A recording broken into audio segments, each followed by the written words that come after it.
का स्वागत है। मैं हूं आपका दोस्त प्रिय रंजन। आज के हम इस वीडियो में बात करेंगे पाइथन में ग्लोबल, लोकल और नॉन लोकल वेरिएबल्स के बारे में और ये कहाँ यूज किया जाता है उसके बारे में। तो मैं क्या करके बात करना शुरू करते हैं। जो सबसे पहले हम बात करेंगे वो सबसे पहले बात करेंगे ग्लोबल वेरिएबल के बारे में कि ग्लोबल वेरिएबल क्या होता है। सबसे पहले हम बात करेंगे डिफिनेशन के। तो ऐसा वेरिएबल जिसे हम आउटसाइड द फंक्शन या फिर ग्लोबल स्कोप में डिफाइन करते हैं, तो उस टाइप के वेरिएबल को हम लोग बोलते हैं ग्लोबल वेरिएबल। और ये पूरे पूरे प्रोग्राम में एक्सेस होता है, मतलब inside the function and outside the function. ये हो गया जस्ट अ डेफिनेशन। हम तो इससे एक छोटा सा कोड देख लेते हैं ताकि हमें समझने में ज्यादा इजी हो जाएगा। ये रहा हमारा एक छोटा सा प्रोग्राम। इसमें आप देख सकते हैं कि हमने एक एक्स डिफाइन कर रखा है, उसका वैल्यू दे रखा है ग्लोबल, एक फंक्शन डिफाइन कर रखा है और इसके अंदर कुछ प्रिंट कर रहे हैं और इसके और फंक्शन के बाहर कुछ प्रिंट कर रहे हैं। इसका मतलब अगर एक्स ग्लोबल है तो यहाँ भी एक्सेस है और यहाँ भी एक्सेस है। आप यहाँ पे देखिए तो दोनों जगह ये जो यहाँ पे देखिए एक्स इनसाइड भी ग्लोबल प्रिंट कर रहा है, एक्स आउटसाइड भी ग्लोबल प्रिंट कर रहा है, मतलब एक्सिस दोनों जगह। इतना बात तो समझ में आ गया। लेकिन एक जो ध्यान रखने वाली छोटी सी इंपॉर्टेंट चीज क्या है कि आप केवल इनसाइड द फंक्शन आप उसको केवल एक्सेस कर सकते हैं, चेंज नहीं कर सकते हैं। अगर हम चेंज करने की कोशिश करते हैं जैसे x equal to x multiply by two, अब हम इसको करने की कोशिश करेंगे तो यहाँ पे हमें आएगा कि लोकली एक्स है जो डिफाइन नहीं किया हुआ। तो आप एक बार कंसोल पे ध्यान दीजिए, आउटपुट पे ये देखिए local variable x reference before assignment, मतलब उसको बनाया नहीं गया एक्स और उसको यूज किया जा रहा है। अनबाउंडेड लोकल वेरिएबल का एरर आया। तो इसका मतलब क्या कि हम उसको केवल एक्सेस कर सकते हैं, उसमें कुछ चेंज नहीं कर सकते हैं। बाय द वे अगर हमें चेंज करने की, अगर हमें कुछ ऐसा नीडी है तो आपको ग्लोबल कीवर्ड यूज करके आप इस प्रोग्राम को एक्सेस कर सकते हैं। लेकिन इस केस में दिक्कत क्या हो जाते हैं कि ये जो ग्लोबल एक्स में चेंज करेंगे तो फाइनली इस एक्स में चेंज होगा। यहाँ भी यहाँ चेंज करेंगे तो क्योंकि अब एक्स हो गया जो अब वो ग्लोबल हो गया। तो लेकिन इस तरीके से हम एक्सेस कर सकते हैं। लेकिन आप एक बार कंसोल पे ध्यान दे दीजिए, यहाँ पे देखिए आउटपुट में आप देख रहे हैं उसको एक्सेस तो है और ग्लोबल ग्लोबल दो बार क्यों हो गया, क्योंकि एक्स को हम दो से मल्टीप्लाई किए थे तो ग्लोबल टू टाइम्स हो गया। और यहाँ भी और यहाँ भी ऐसा नहीं कि फंक्शन के बाहर वापस एक्स ग्लोबल हो गया वापस। अब क्योंकि एक्स ग्लोबल था तो दो बार मल्टीप्लाई कर दिया तो एक्स चेंजेस हो गया, तो अब वापस ग्लोबल ग्लोबल दोनों जगह प्रिंट किया है।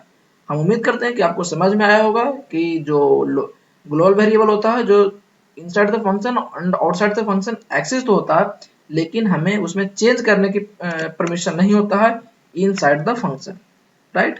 इसके बाद हम जो दूसरे टाइप के वेरिएबल के बारे में बात करेंगे वो हम करेंगे लोकल वेरिएबल के बारे में।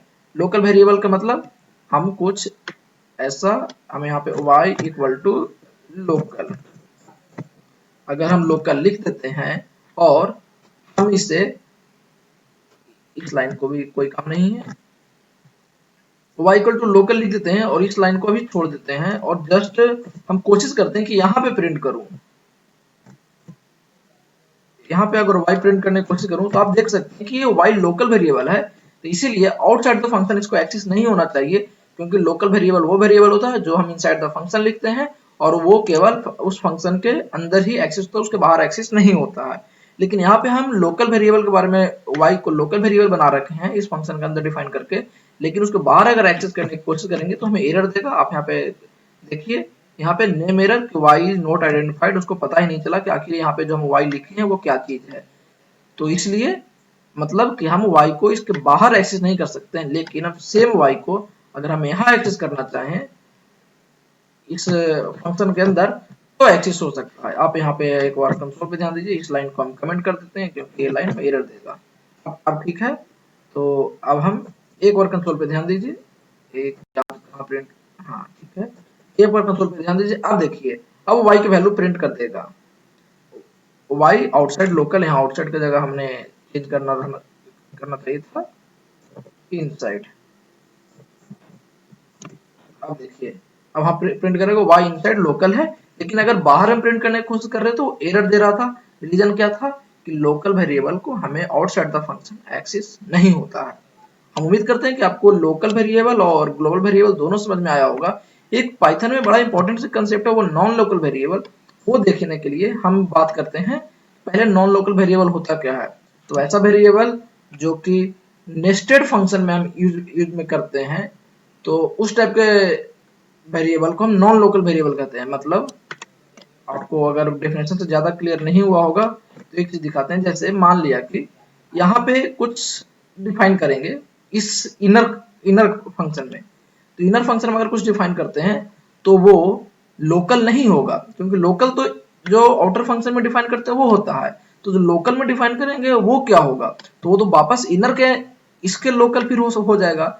लेकिन अगर हम चाहते हैं कुछ वैसा वेरिएबल डिफाइन करूं जो दोनों फंक्शन में, इनर फंक्शन और आउटर फंक्शन दोनों फंक्शन में काम करे, तो हमें उस टाइम ना लोकल वेरिएबल काम देता है और ना ग्लोबल वेरिएबल। उस टाइम हमें जरूरत पड़ता है नॉन लोकल वेरिएबल को। पहले नॉन लोकल वेरिएबल सीखने से पहले इसका यूज, इसका इंपॉर्टेंस क्या है हम वो देखते हैं। मान लिया कि जैसे ये दोनों लाइन को हम कर देते हैं कमेंट। हाँ, अभी हम चाहते हैं कि इस एक्स, यहाँ पे देखिए ये एक्स लोकल है और यहाँ एक्स लिखा हुआ है नॉन लोकल। ये इनर क्लास में, आउटर क्लास में। एक और आउटपुट पे ध्यान दीजिए। अभी आउटपुट पे जैसे देखेंगे तो आप देखेंगे क्या कि इनर में तो नॉन लोकल आ गया, ये देखिए इनर में नॉन लोकल और आउटर में लोकल। लेकिन हम चाह क्या रहे थे, अगर हम ऐसा कुछ चाहते हैं कि दोनों में, इस दोनों में, इनर फंक्शन में और आउटर फंक्शन दोनों में हमें सेम वैल्यू प्रिंट करे, तो ये पॉसिबिलिटी है कि आप इसको बंद कर दीजिए, आप अंदर कुछ डिफाइन ही नहीं कीजिए। तो इसके लिए, इस फंक्शन के लिए ये वाले फंक्शन ग्लोबल की तरह एक्ट करेगा। तो उस टाइम यहाँ पे आप देखिए एक बार कंसोल पे फिर से ध्यान दीजिए, तो इस टाइम दोनों टाइम लोकल प्रिंट किया। इसका मतलब ए वाला वैल्यू दोनों जगह एक्सिस है। लेकिन किसी पॉइंट ऑफ टाइम पे अगर आप ऐसा महसूस किए कि आपने कुछ इनर में डिफाइन कर दिया, इनर फंक्शन में, लेकिन अब आप चाहते हैं कि इस इनर फंक्शन में जो भी वैल्यू है वो आउटर फंक्शन में भी एक्सेसिबल हो और इनर फंक्शन में भी एक्सेसिबल हो, तो आपको इस टाइम एक नई टाइप के वेरिएबल की जरूरत पड़ता है। वो उस टाइप के वेरिएबल को बोलते हैं नॉन लोकल वेरिएबल्स। ठीक है, नॉन लोकल वेरिएबल को डिफाइन करने के लिए क्या है, आपको नॉन लोकल कीवर्ड यूज करना पड़ता है, और नॉन लोकल कीवर्ड और उसके बाद जिसको नॉन लोकल आपको बनाना है वो। अब आप जो एक्स की वैल्यू देंगे वो इनर फंक्शन और आउटर फंक्शन दोनों में एक्सेसिबल होगा। अब वो होगा दोनों नॉन लोकल। अब यहाँ पे अगर हम प्रिंट करेंगे तो दोनों जगह यहाँ पे नॉन लोकल आएगा। आप यहाँ पे कंसोल पे ध्यान दीजिए तो आप देख सकते हैं कि दोनों जगह इनर और आउटर दोनों जगह नॉन लोकल वेरिएबल हो गया। तो हम नॉन लोकल वेरिएबल कहाँ पे नीड पड़ता है, नॉन लोकल वेरिएबल का नीड पड़ता है कि जब नेस्टेड फंक्शन हो और इनर फंक्शन में कुछ हम डिफाइन किए हैं जिसे हमें इनर और आउटर दोनों फंक्शन में एक्सेस चाहिए, उस समय जो वेरिएबल हमें नीड में आता है, जो वेरिएबल हमें यूज ले सकते हैं, उस टाइप के वेरिएबल को बोलते हैं नॉन लोकल वेरिएबल। उसको डिफाइन करने का तरीका क्या है कि आप नॉन लोकल कीवर्ड लिखें और उसके साथ आपको बताएं कि किस कीवर्ड को आप नॉन लोकल बनाना चाहते हैं। जिस भी कीवर्ड को आप नॉन लोकल बनाएंगे, जिस भी वेरिएबल को नॉन लोकल वेरिएबल बनाएंगे, वो इनर फंक्शन और आउटर फंक्शन दोनों में उससे एक्सेसिबल होगा। यहाँ पे आप देख सकते हैं कि ये आउटर फंक्शन है और यहाँ पे आउटर फंक्शन कॉल हुआ है, और तो इस आउटर फंक्शन में भी एक्सेसिबल है और इनर फंक्शन में तो एक्सेसिबल है ही, क्योंकि इनर लोकल, यहाँ एक नॉन लोकल था। हम उम्मीद करते हैं कि आपको तीनों टाइप के वेरिएबल, ग्लोबल, लोकल और नॉन लोकल, आपको ढंग से समझ में आ गया होगा। और अगर आपको वीडियो अच्छा लगा तो मेरे चैनल को लाइक कीजिए, मेरे इस वीडियो को लाइक कीजिए, मेरे चैनल को सब्सक्राइब कीजिए और ज़्यादा से ज़्यादा दोस्तों तक शेयर कीजिए। और हम उम्मीद करते हैं कि आपका प्यार ऐसे ही हम तक बना रहेगा और आप हमारे चैनल को सब्सक्राइब शेयर करते रहेंगे। धन्यवाद।